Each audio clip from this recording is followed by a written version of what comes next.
Dumelang, welcome to Face the Nation. My name is Clement Manyatela. Great to have you with us here on SABC News. On the show tonight, is the United Nations peacekeeping mission in the DRC about keeping the peace in that country, or is it about protecting private interests and escalating a tribal war in the process? Rwanda is accusing the South African government of fighting alongside a rebel group that perpetrated genocide in Rwanda.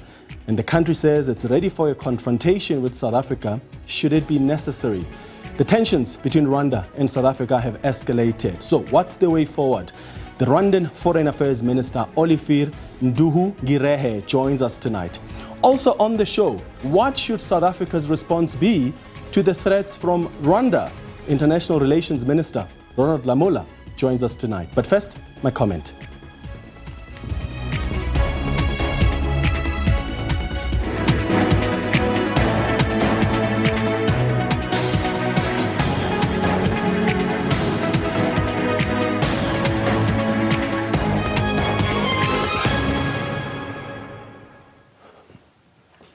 So, what exactly are our troops dying for in the DRC? That's a question that a lot of us have been asking ourselves. We know that they are there as part of the United Nations peacekeeping mission, and there's no doubt that we owe it to the continent to make Africa safer for all. But our soldiers are engaged in combat, which has resulted in several of their lives being lost. And now this diplomatic conflict between Rwanda and South Africa is exposing what we've really gotten ourselves into as South Africa. What is becoming increasingly clear is that, one, this war is about protecting private interests.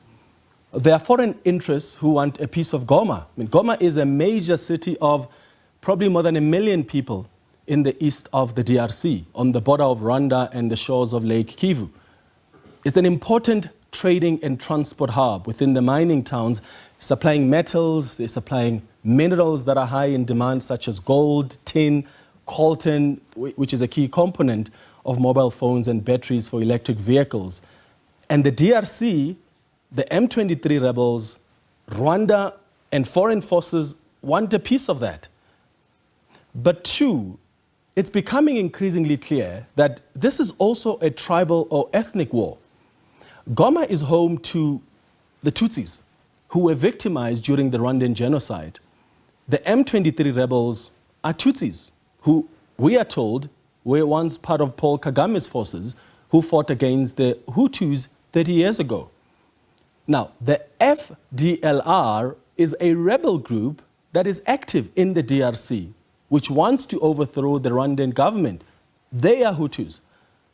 And Rwanda is accused of supporting and fighting alongside the M23 rebels, while the DRC and the SADC mission is accused of fighting alongside the FDLR. Now, with that context, listen to how President Thabo Mbeki explained why we have this crisis now in the DRC. We've been arguing with regard to the Great Lakes, not the Great Lakes, to the Eastern Congo. Is that there's a problem in the Congo which has not been resolved up to today. I'm talking about the DRC. We're back to that NDR I was talking about. As you know, part of the population in the Eastern Congo is Rwanda speaking, the Banyamulenge. Part of the problem in the Congo is that from the days of Mobutu, they refused to recognize that the Banyamulenge are Congolese. They might be Rwanda speaking, but these are Congolese. And it's a responsibility of any government in Kinshasa to look after this section of the Congolese population like any other. But you remember what happened during the Mobutu years. Mobutu took the position that these are foreigners. It's like the South Africans here saying, I mean, they're Tswana-speaking people here in the Northwest. And suddenly we, the rest of the country, says, those are not South Africans, they must go to Botswana. So what happened in the Congo case, that's how you had the Mai Mai emerge in Eastern Congo. The Mai Mai were specifically targeting the Banyamulenge to drive them out of the Congo into Rwanda. Do you get the context? So what's the solution? Do you cede the whole Lake Kivu, parts of maybe North and South Kivu provinces for annexation by Rwanda? What is the possible settlement? Here's a suggestion from President Mbeki. Part of the problem, as you know, is that the people who had committed genocide in Rwanda ran over to the Eastern Congo. And so the people in Rwanda are saying, those ones you are accommodating there, they are the ones who want to kill us. They've killed us already, they want to kill us some more. So how do you govern this relationship? So we negotiated. The question is, what is our mandate and the mission as South Africa, or even the SADC mission in the DRC? Here's our SANDF general responding to that question.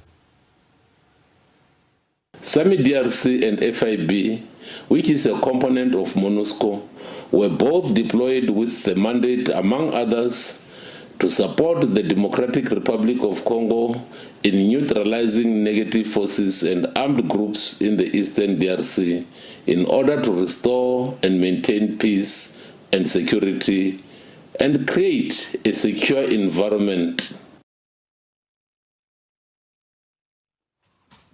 So are we there to neutralize negative forces? And who's classified as a negative force? Only the M23 or the FDRL? RL is also classified as a negative force. Our ambassador to the United Nations Security Council, Matu Joyini, made it clear who South Africa thinks is a negative force and who supports it. It is crucial for the Rwandan Defence Forces to cease support to the M23, and for the M23 to immediately cease all hostile actions and withdraw from occupied territories. We cannot accept a world wherein non-state actors are armed to do the will of other states, while those states refuse to accept responsibility for unnecessary armed violence and potential war crimes. Now, these accusations against Rwanda have caused a diplomatic rift. Listen to what the Rwandan President Paul Kagame said about his conversation with President Cyril Ramaphosa. For the last 2 days, on Monday and today this morning,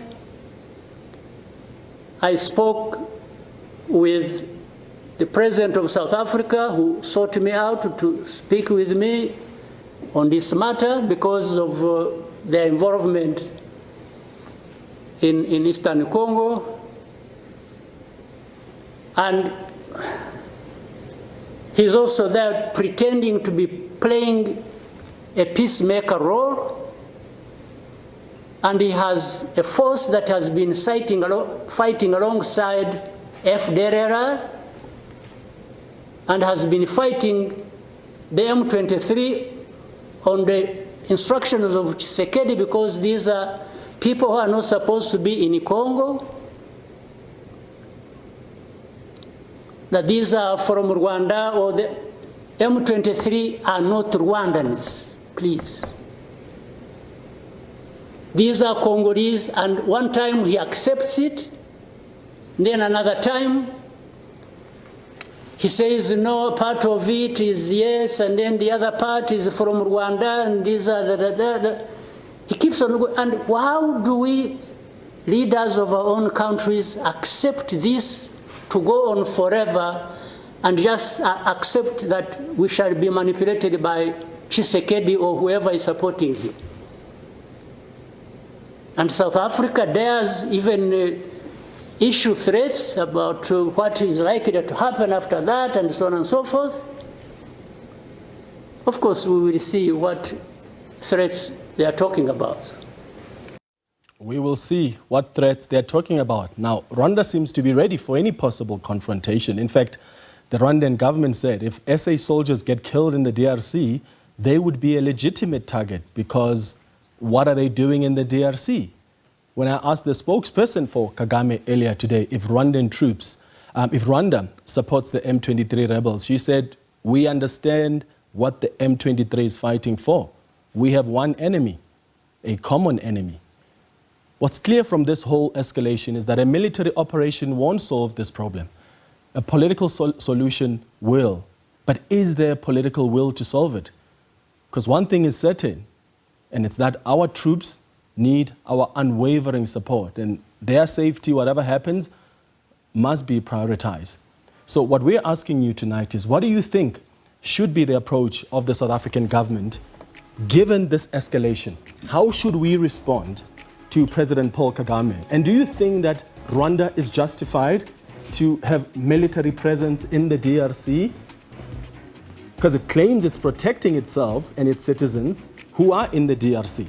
Please send us a WhatsApp voice note right now on 078-459-1897. Remember to tell us your name and surname and where you're sending the voice note from. And please keep it at 30 seconds. Alternatively, send us an X on @FaceTheNation SABC.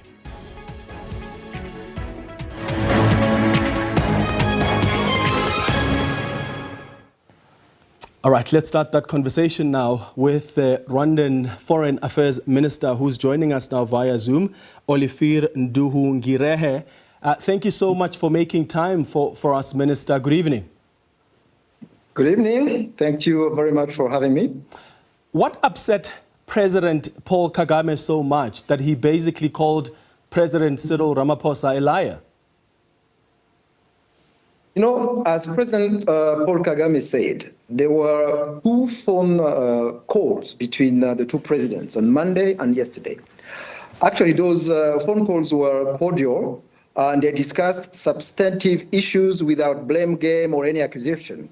In the first call, they discussed mainly about the solution to this crisis, and they agreed to have a broad ceasefire in the region and then direct talks between M23 and the Congolese government. And then yesterday they had a second phone call, which was also cordial, during which they talk about the situation on the ground. And President Ramaphosa revealed that the SANDF soldiers were actually killed by the Congolese army. And then he asked President Kagame to use his influence to ensure that the South African forces get access to water, food, and electricity.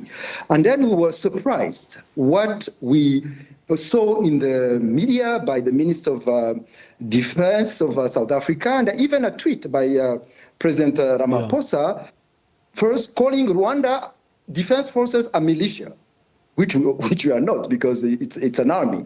Then saying, distorting about the content of that conversation to the extent that they mentioned about warnings that were issued by President Ramaphosa in those phone calls to President Kagame. This never happened. So the South African government has denied almost every single accusation that President Kagame has made, including what you've just said, that the President Ramaphosa told him our soldiers were killed by the Congolese army and not the M23 rebels, and also that Ramaphosa asked for some support to ensure that there's electricity and water for our soldiers.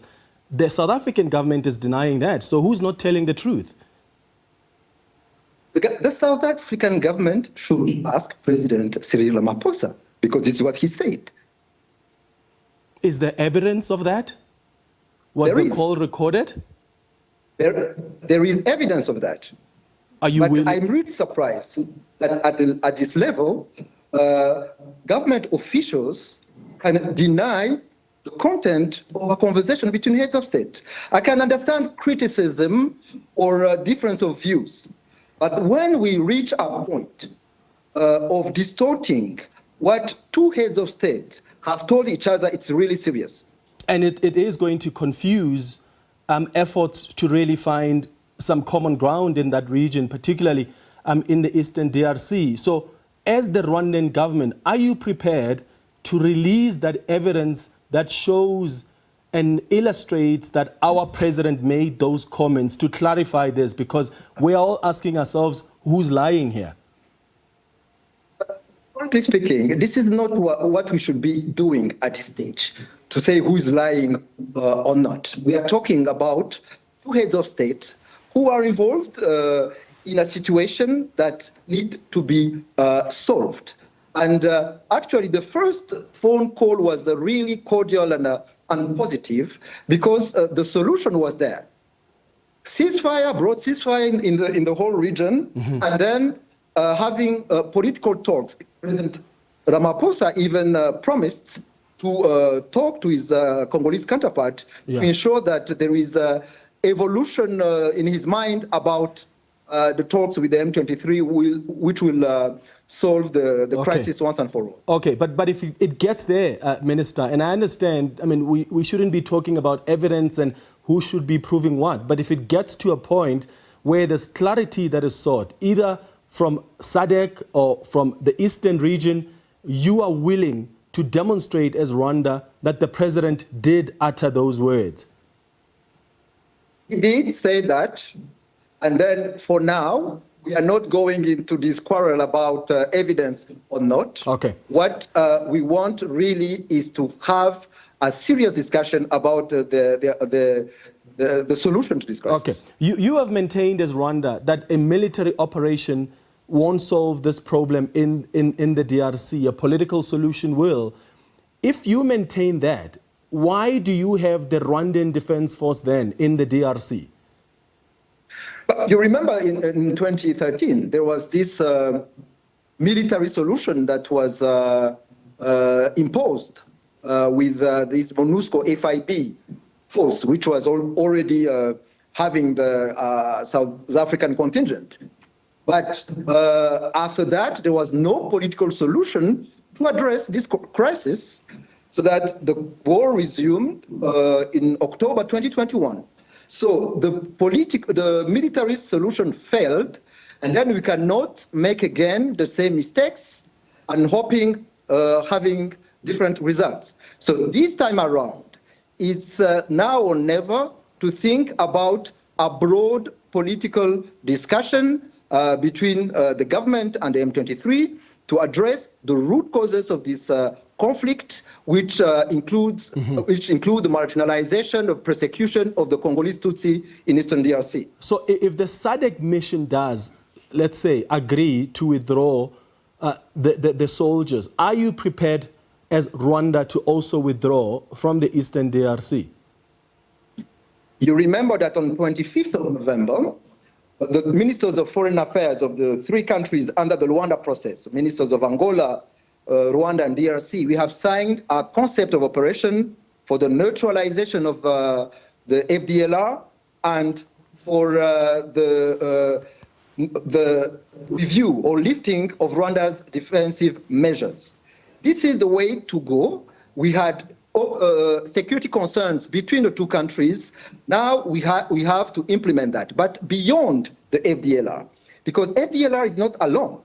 FDLR is part of a broad coalition that has an aggressive posture against Rwanda, which includes the European mercenaries that you saw yesterday, of course, the Sami DRC, the Burundian forces, and even the local militias. So this whole coalition, which has an aggressive posture against Rwanda, should also withdraw. Yeah, and that's what you say about the FDLR, but that's what some of the countries are saying about the M23. So my question to you is, are you fighting alongside the M23? Do you support the rebel group? Because the Rwandan government spokesperson, Yolandi Makolo, told me earlier today that you have a common enemy with the M23 and you understand what they're fighting for. So do you support them?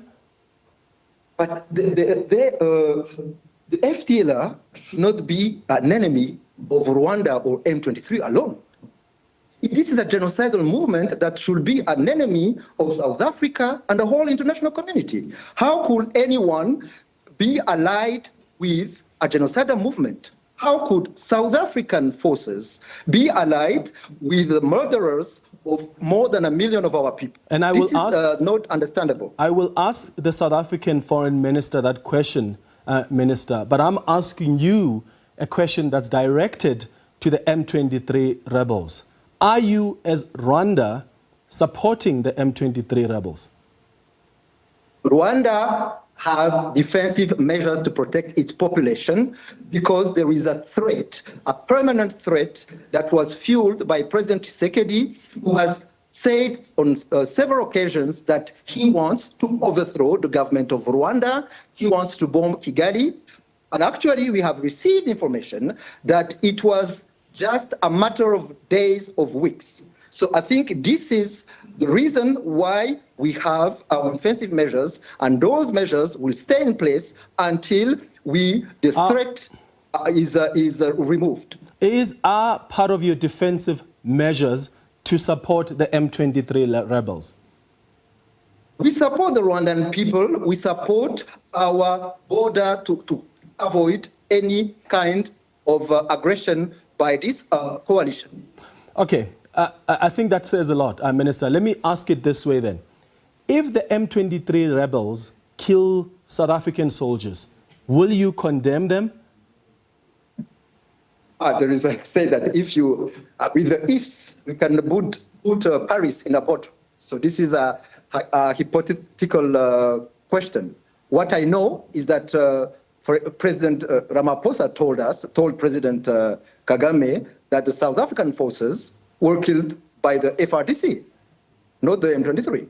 This is a fact, not a hypothesis. But you do understand why it would be quite a diplomatic challenge if, as Rwanda, you support the M23 rebels and they go into combat with our soldiers and their lives that are lost on our side. You know, the M23 is a Congolese movement that is supporting a Congolese community. They are on their land, on their territory. And on the other hand, we have the government who called in foreign forces to attack this movement, Congolese movement, and this Congolese community. So I don't know how we can reverse I would say the understanding of things, because they are home, they are on their territory. What does President Kagame mean when he says Rwanda is ready for a confrontation should it be necessary? That's war talk, isn't it? And that's not a desirable solution for anyone. You know, Eastern DRC is bordering Rwanda. It doesn't border South Africa. The South African forces are at our border. We have no Rwandan forces at the border of South Africa. So we are in our country, so we don't have any aggressive posture against South Africa, but we are ready to defend ourselves if we are attacked by a coalition, including South African forces. What gives you the confidence in your strengths as Rwanda for a possible confrontation? Do you have the support of Israel? Do you have the support of the US? I saw your Israeli counterpart tweeted earlier saying he's had a conversation with you and that you discussed extensive cooperation between your nations and you briefed each other about also what's happening in the Middle East. Do you have the support of Israel and the US in what's happening currently in the Eastern DRC? Rwanda have good relations with many countries, including Israel, and our cooperation is extensive with all those countries. But as I said, we have first and foremost the support of our people. We are on our territory. We have foreign forces across our border who have an aggressive posture. So, of course, if we are attacked, we will defend ourselves. Why have you not negotiated a truce with the FDLR? I mean, of course, these are Rwandans. And I understand what you say about what you are accusing them of having done during the Rwandan genocide. Is there no interest here to have a conversation around truce with the group? Maybe you didn't hear me very well. FDLR is a genocidal force. There is and then there will never be any dialogue whatsoever with a genocidal force. Actually, even DRC accept that because we signed a concept of operation to neutralize the FDLR. It's even offensive for any Rwandan to hear even that option of having a dialogue with a movement that killed more than 1 million of our people. Is it fair then for the DRC to also characterize the M23 as a genocidal force and refuse to negotiate with them? The M23 is a Congolese movement defending a persecuted movement, community, sorry. They were attacked. You know that in October 2023, there were 300 homes of Congolese Tutsi who were burned down by the FRBC, the Nyatura, the FDLR, and then now this territory is in the hands of the M23. And then who is committing genocidal acts here? My last question to you, Minister, is about the Rwandan soldiers that are currently deployed, if I'm not mistaken, in Mozambique's Cabo Delgado province. If you're advocating for even countries like South Africa, because you're saying they shouldn't have been there in the first place, the question would then be, why do you have your forces in even countries like Mozambique? We have our forces in Mozambique because we are invited by the Mozambican government to and help. The South African government has also been invited by the DRC government. Yes, but we have invited to fight a terrorist organization affiliated to ISIS, and then we have done a good job over the past 3 years. The difference is that the South African forces in Eastern DRC were invited by a president who has voted to overthrow a neighboring government. So this is the difference. They have an offensive posture against our government, not against a terrorist organization like those who are in Cabo Delgado. What do you propose as the solution? Yesterday, there was a summit of the East African Community.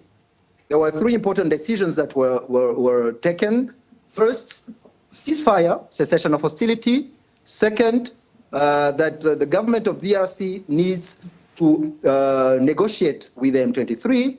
And then third, maybe which will be the immediate action, is to have a summit, a joint summit between the EAC, the East African Community, and SADC to really find a way to solve this crisis, because the two regional economic communities are involved in this crisis. And Paul Kagame, your president, is still willing to engage with President Cyril Ramaphosa. Are they scheduled to speak anytime soon?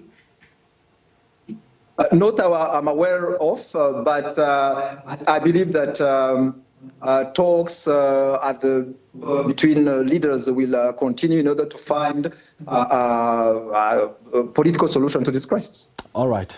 Minister Olivier Nduhungirehe, thank you so much for speaking to us. That's the Rwandan Minister of Foreign Affairs and International Cooperation. All right. We've heard from the Rwandan Minister of Foreign Affairs. After the break, we hear from the South African Minister of International Relations, Ronald Lamola. Stay with us here on Face the Nation.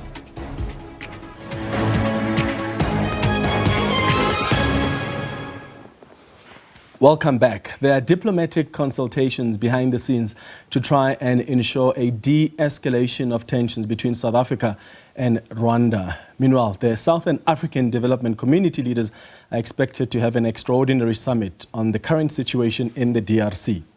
The Minister of International Relations is Ronald Lamola, and he joins us now in studio. Minister, thank you so much for making time. Good evening.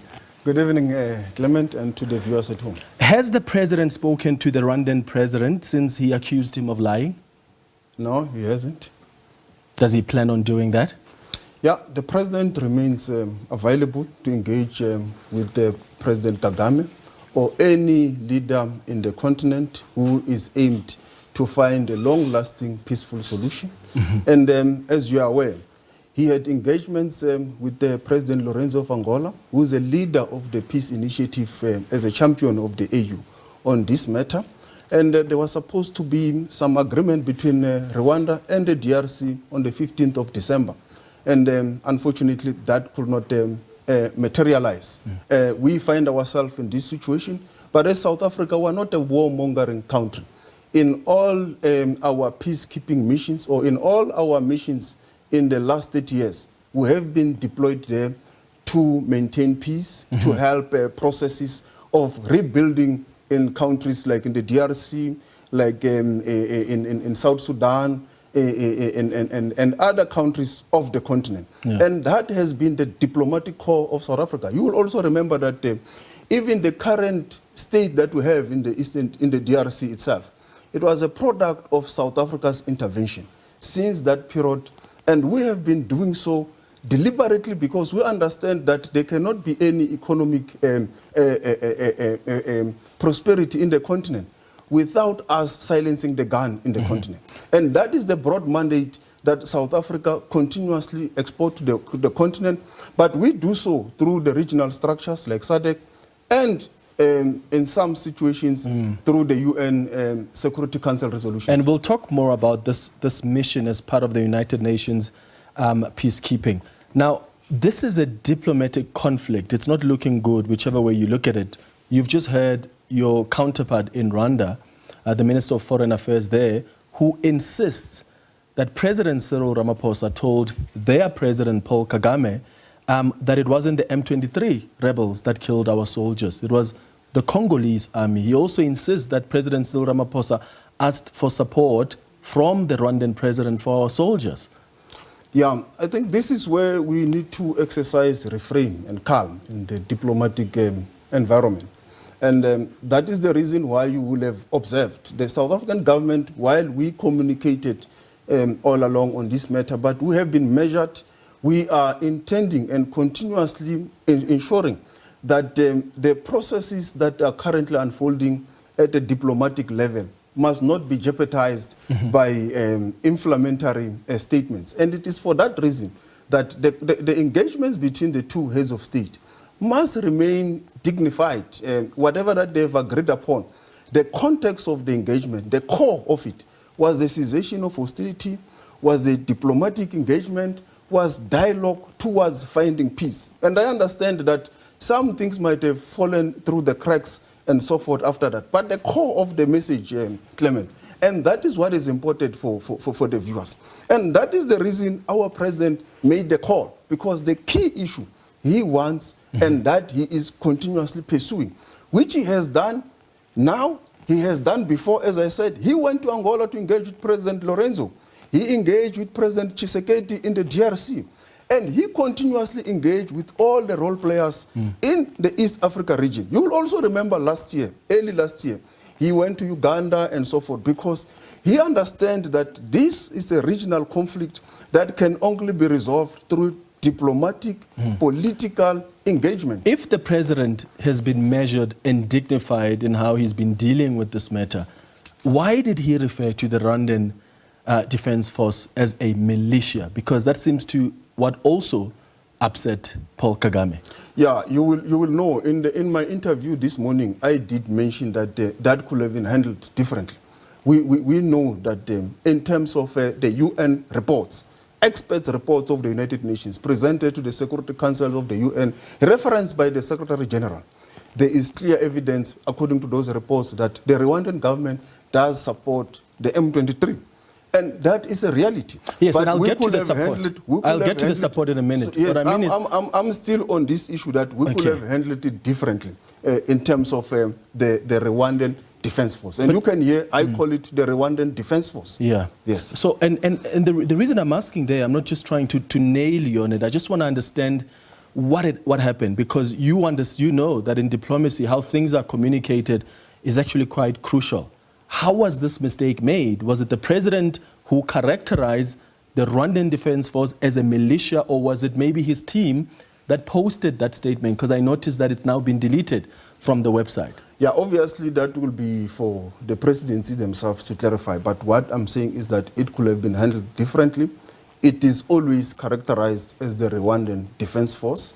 And even in terms of the expert reports of the UN that I'm referring to, there is enough literature to the effect that the Rwandan Defence Force does support the M23. Yeah, but there's two different things there. You can support a militia or support the M23 rebels, but you can also be a Rwandan Defence Force and yes, not be it is the described as a Rwandan Defence militia. Force. I've already said that. Yeah. So, yes. Okay, let's move then to, and we'll get to the support of the M23 rebels. Did the president warn that if the Rwandan Defence Force fails to halt their assault and they cease fire, there will be consequences? Because there's a suggestion that was made by Minister Nduhungirehe, which Paul Kagame, the president of Rwanda, also responded to. Yeah, and that is the one where I will also not want to dwell into. And that's the context I was giving earlier on, to say the context of the president's call was cessation of hostilities and fire. And there could be things that falls through the cracks. I mean, but the call itself, the reason the president called President Kagame was to engage him, to see reason. And they even agreed on the cessation of fire in the call. So that is the main message and the core of the issue. And that is where the South African government is. But the South African government is also communicating different things, Minister. I mean, you saw in that press briefing, the minister says they didn't run out of ammunition. The deputy minister says they ran out of ammunition. The reason I'm asking about this threat that Nduhungirehe, the Minister of Defense, made is because that seems to be at the crux of why the Rwandan president is upset. So as the South African government, did you threaten Rwanda that if they don't cease hostilities, there will be consequences? When there is a threat, Clement, there must also be an intention, and you must also be willing to carry the intention. In all this process with regards to the Eastern DRC, the South African government has maintained its posture of wanting cessation of hostility, of helping the situation for peace and stability. Why must we declare war? If all evidence and everything we have done in the DRC since we have been in the DRC points to the fact that we want peace. Even our soldiers on the ground, they have always said they only engage when they defend themselves. So we have been very clear. Cumulatively, everything points to the fact that that intention of the call was for cessation of hostility, was for peace. And that's why I've said earlier, we have said this in all platforms of the African Union. We have said this in all platforms of SADC. Our president flew for the whole day to engage with President Lorenzo and said, the political process is the process that will help us resolve the situation, because there will be no military win in the DRC. So to be clear, the president never threatened consequences to Rwanda. No, what I'm referring to, Clement, and that's why I say things could have fallen through the cracks. Yes, which is why I want that clarity. The president didn't threaten consequences. So I'm saying, looking at all the cumulative facts, there is no reason for South Africa to have been seen to want to have declared, because all evidence point to the fact that we want cessation of hostility. So the president didn't threaten. And all that. I can't respond to that directly, deliberately, because I am giving you the cumulative situation that points to the fact that there will be, the evidence just doesn't suggest. I agree with you on the evidence, but when you have a minister who sits in cabinet and listens to the president and briefs the president on what's happening in the DRC, communicates something different, that requires clarity. And that is why I'm trying to understand. And that's why I'm giving you the context and the clarity that with all the evidence... But you can't say for sure that the president didn't threaten Rwanda. No, I can't say for sure, because let's move on then. All the evidence I'm pointing to you. And all the diplomatic track has been very clear: cessation of hostility, peace, negotiations, helping the forces to arrive to a negotiation table. Are you working and fighting alongside the FDLR in the DRC as the South African government as part of this SADC mission? You will remember that there was a UNESCO mandated initiative, and most of our defense force, most of them came from that. It's a SADC mandated mission: South Africa, Tanzania, Malawi. Those are the people that we work in the platform there with the force commander as appointed by the processes of the United Nations and the SADC. So we also work because the government of the DRC has also accepted and welcomed our participation to support the process. So that is the people we work with, and that is how we operate in the Eastern DRC, within the confines of the UN Security Council resolution, within the confines of the SADC mandate. Yeah, but Minister, you're not answering my question. I'm asking a direct question about the SADC mission and our soldiers. Are you fighting alongside the FDLR? Our mandate and our job is to support the government of the DRC. But that's the DRC army. That's not what I'm asking about. Yes. I'm asking about the FDLR. Yes, and that is what we are working with, and that's what we're doing with the forces of the DRC. You're not working with the FDLR. You're not fighting alongside them. Clement, obviously, those are questions that I believe the Defence Force can possibly answer, particularly on the issues on the ground. You may not be working with people. I mean, as the situation was unfolding now, escalating, they had to engage with even the M23. They had to engage with all the forces on the ground. So you end up finding yourself, in some instances, for tactical reasons, having to cooperate and work with the people on the ground to enable your operations to function. And that is what has been happening, and it happens from time to time. You do understand, though, that if it happens that you are fighting alongside the FDLR, that is going to be escalating the tensions with Rwanda, because the Rwandan government characterizes the FDLR as a genocidal armed group. Yes, just like the M23. Yes, we do. So you do agree that if you are found to be fighting alongside this rebel group, that is going to put us at odds with Rwanda. There are lots of rebel groups in the eastern part of the DRC, lots of them. And when you read the resolutions of the African Peace and Security Council, it names a number of them and the issues, how they must be neutralized, and how the DRC must also disassociate itself, neutralize, how the M23 and all that. And that is also part of the UN Security Council resolution. So all those must be attended to in that context. And that's why our position has always been clear, that all the forces in the DRC, they must be engaged, including the DRC government engaging with the M23. Our president has been on record on that when he engaged with the President Lorenzo. So if the M23 must be neutralized, then the FDLR as well must be neutralized. We are very clear that everyone, and there must be a process. And that process you will see from the statement of the President of Angola, how it is neutralized, the contentment process that was supposed to be unfolding if the agreement was signed on the 15th of December. And you can check on your own why the agreement was not signed. I saw the president indicating that he had engagements with President Mbeki, the former president. Does South Africa believe that the M23 rebels represent legitimate citizens of the DRC who have been neglected by the Congolese government? Because that seems to be what President Mbeki has suggested. Yeah, the president has continuously even continuous engagements with the President Tshisekedi that there is a need for the DRC to engage with the M23. And the context of the solution and the issues, as people of the area, they will be able to engage on the issues that affect.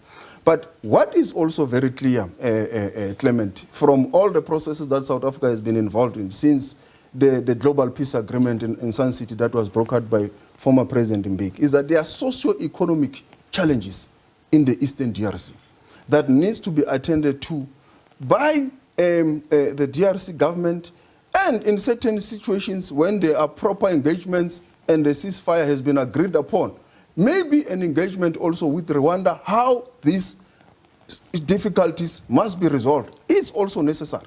So there are socio-economic challenges in the area that must be resolved, and we are aware there's also minerals and so forth. So all those issues have to be engaged in the context of the discussion of the ceasefire, how you deal with these socio-economic challenges, how you respond to the challenges that the people are facing on the ground, because this is the main crux. All the fights and everything boils down to the socio-economic challenges. So the Rwandan Defence Force must leave the DRC. Is that what you would advocate for as the government of South Africa? Yes, we continue to raise that, and we continue to raise the issue of ceasefire, of the opening of the channels of communication, of engagement, and of all the parties coming into the table, either through the what is called the process led by the former president of Kenya, President Kenyatta, the Kenyan process, or through the process led by President Lorenzo. The difference with the two processes is that the other one is also for the internal forces of the DRC that can engage through that process and the Rwanda process. But I believe through the AU, there can be a solution that is found. And I heard my colleague from Rwanda with regards to the tripartite meeting of the East Africa Community and SADC. We also support that. It's a long-standing resolution. We think it is the way to go. Are we, because sometimes, Minister, it looks like we are fighting a tribal war here that has got nothing to do with us. I mean, Paul Kagame did say our president is pretending to be playing peacemaker. When you really look at the situation and you listen to what your counterpart in Rwanda said, it's the Tutsis are representing legitimate citizens of the DRC. They are actually having one common enemy with the Rwandan government. The FDLR are the Hutus that the Rwandan government is scared that they're probably going to come back and want to overthrow their government. Hence the question I was asking about whether you're working alongside them.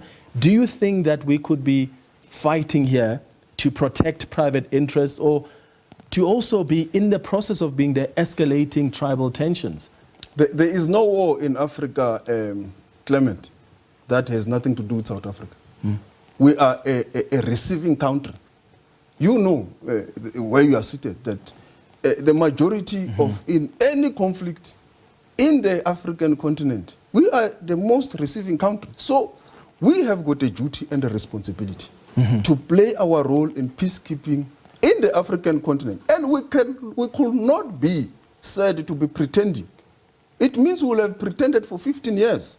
It's the South African government that helped the DRC government to have SARS, to capacitate the government of the DRC on a number of issues. It's not only the defense force. If you look at after the global peace agreement, I'm referring to former President Mbeki, we helped to capacitate with everything, SARS, many other initiatives related to a functioning government. We are doing the same with South Sudan as we speak. So we have got a duty, we have got a responsibility to help the DRC build a nation. Okay. If there are tribal issues, they must confront them, the people of the DRC, and obviously we must guide them, we must advise, we must be able to guide them to confront those tribal challenges. We are also dealing with our own issues of nation building, and we are able to help the government of the DRC to build their nation. All right, just lastly, when are you repatriating the bodies of our soldiers? That will be communicated when that process has been completed through the processes of the government, and we continue to raise our sympathies, our condolences to the families in South Africa, and also to all the people of South Africa, in particular because this it's a matter of serious national anxiety. But South Africa has to continue to play its role in peacekeeping in the continent. A stable Africa, it will be economically viable for everyone, will enable us to resolve socio-economic challenges, also issues of migration, even in our own country. So South Africa cannot run away from its responsibility in SADC and in the African continent. Ronald Lamola, the Minister of International Relations, thank you so much for making time for us. Now, the question we've been asking you tonight is, what do you think should be the approach of the South African government given this escalation?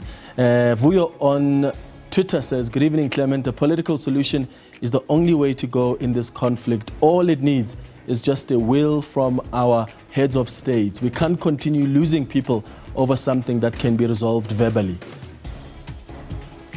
Tabiso says South Africa should avoid escalating tensions with Rwanda and instead adopt a balanced approach focused on firm diplomacy, regional stability, and long-term peace building. This involves clear communication, promoting regional dialogue, and supporting African institutions like the AU. Aluta Continua says, continue engaging openly and honestly with the sole purpose of helping all sides to resolve differences the way matured adults and leaders do, for the sake of peace, unity, and prosperity for all African countries and its people. It's not going to be easy, but respect and unity are key. Buhle says, good evening, Clement. South Africa must resolve tensions with Rwanda through dialogue and diplomacy. Also, the minister of the SANDF must be competent enough, must prioritize peace, must ensure defense readiness, and work with the AU SADC for lasting stability. Now, the Defence Minister Bantu Holomisa, the Defence Deputy Minister Bantu Holomisa, has attributed the declining condition of the South African National Defence Force to budget cuts, highlighting that the signs of the struggle have been evident for over a decade now. And he joins us now via Zoom. Deputy Minister, thank you so much for making time. Good evening. Good evening. The corner general. You have blamed and raised concerns about the budget cuts for the SANDF as far as the deteriorating state of the force is. But when the minister was on this show, she seems to suggest that our soldiers are well equipped for this mission. Well, the truth of the matter is that our predecessors, starting from Nduhungirehe Mapisa and Mamumo Disa and us now, we have been saying this in the public, that the defunding of the Defence Force needs to be looked into. Fortunately, President Ramaphosa, after listening to those cries and write-ups in the newspapers and debates, he said the funding of the SANDF should move away from 0.56% of the GDP to 1.7% of the GDP. And what we have been doing since June when we came in was to submit a budget proposals in line with the Defense Review of 2015. So the National Treasury, I'm sure this time around, after the President has instructed that let us do something for the defense because it has been defunded. So I don't want to belabor that. So, but know it very well yourself. Do we now have clarity, Deputy Minister, on which army fired the shots which killed our soldiers in the eastern DRC? Because the Rwandan President Paul Kagame seems to suggest that our president told him that it was the Congolese army that killed our soldiers and not the M23 rebels. Let us leave that to the President and the Minister of Defense, who are meeting the leaders of SADC in Harare this weekend. I think they are leaving tomorrow, if I'm not mistaken. So it's only then that you will get the proper report when they come back from that. The other report which we would need to look at is from the commanders who are on the ground in Congo. But for now, the priority is to make sure that the deceased soldiers and injured ones are being brought back, should be brought back to South Africa to their families.